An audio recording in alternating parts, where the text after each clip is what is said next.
7 अक्टूबर को हमास और इजराइल के बीच शुरू हुई लड़ाई अब भी जारी है। शुरुआती हमले में ही इजराइल को जान और माल का भारी नुकसान उठाना पड़ा।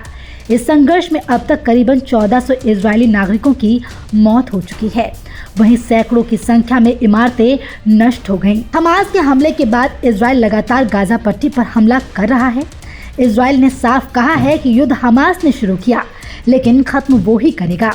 ऐसे में आशंका है कि युद्ध लंबे समय तक जारी रहेगा, जिसका असर इजराइल की अर्थव्यवस्था पर होगा। अब आपको बताते हैं कि अभी इजराइल की अर्थव्यवस्था की क्या स्थिति है। हमास इजराइल के बीच लड़ाई शुरू होने के बाद लगातार अर्थशास्त्री आशंका व्यक्त कर रहे हैं कि लड़ाई इजराइल के अर्थतंत्र को गंभीर रूप से प्रभावित करेगी। इजराइल में लंबे समय तक संघर्ष जारी रहने से यहाँ पर्यटन और निर्यात क्षेत्र बुरी तरह प्रभावित हो सकते हैं। हालांकि कई प्रमुख रोजगार क्षेत्र युद्ध के दौरान निर्बाध रूप से जारी रहेंगे, क्योंकि इनमें भारी मात्रा में विदेशी कर्मचारी काम कर रहे हैं। इसमें इजराइल का रासायनिक क्षेत्र भी शामिल है, जो निर्यात का एक प्रमुख स्रोत है। मृत सागर क्षेत्र खनिजों से समृद्ध है।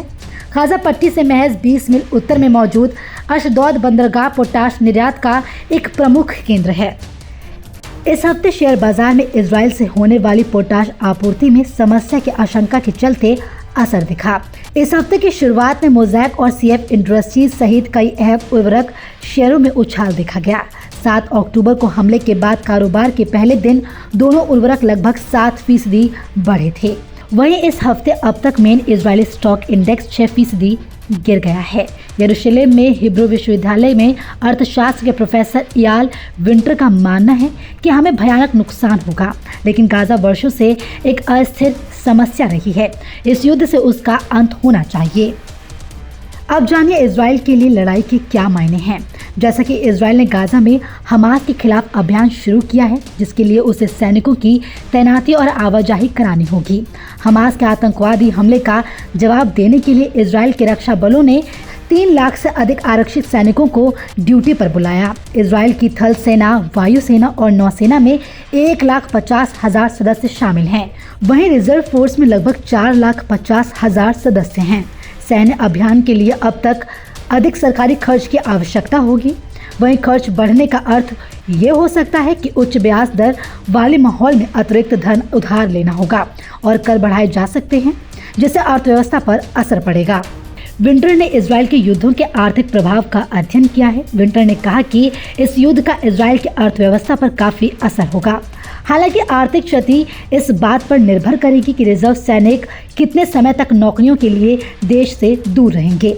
90 लाख की आबादी वाले इजराइल का जीडीपी $521.69 बिलियन है। उन्होंने कहा कि इस तरह के मामले में पर्यटक आने तुरंत बंद हो जाएंगे, लेकिन उम्मीद है कि लड़ाई खत्म होने पर पर्यटन में भी बड़ी वृद्धि होगी। बैंक हापोलिम ने कहा कि इजराइल और हमास समूह के बीच युद्ध की लागत कम से कम $6.8 बिलियन यानी करीब 566 अरब रुपए होने का अनुमान है। इससे पहले बैंक हापोलिम के मुख्य रणनीतिकार मूडी शफरीर ने कहा, वर्तमान समय में ये जानना बेहद मुश्किल है कि युद्ध कैसे आगे बढ़ेगा। क्या इजराइल गाजा में एक जमीनी अभियान शुरू करेगा जिसमें कई सप्ताह लगेंगे? क्या उत्तर में भी एक अभियान शुरू किया जाएगा? यदि हाँ, तो तब तक रिजर्व सैनिकों को ड्यूटी पर लगाया जाएगा। मौजूदा युद्ध की लागत जीडीपी का कम से कम 1.5% होगी। Institute for national security studies के मुताबिक 2006 में दूसरे लेबनान युद्ध का खर्च $2.4 बिलियन यानी इजराइल की जीडीपी का 1.3% अनुमानित किया गया था।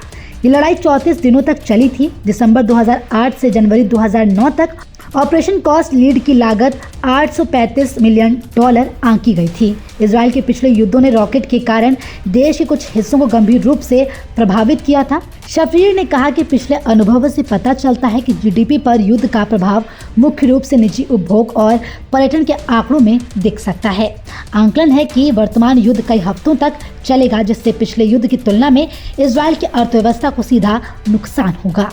फिलहाल के लिए इस वीडियो में इतना ही। इसी तरह की खबरों के लिए देखते रहें सहारा समय डिजिटल।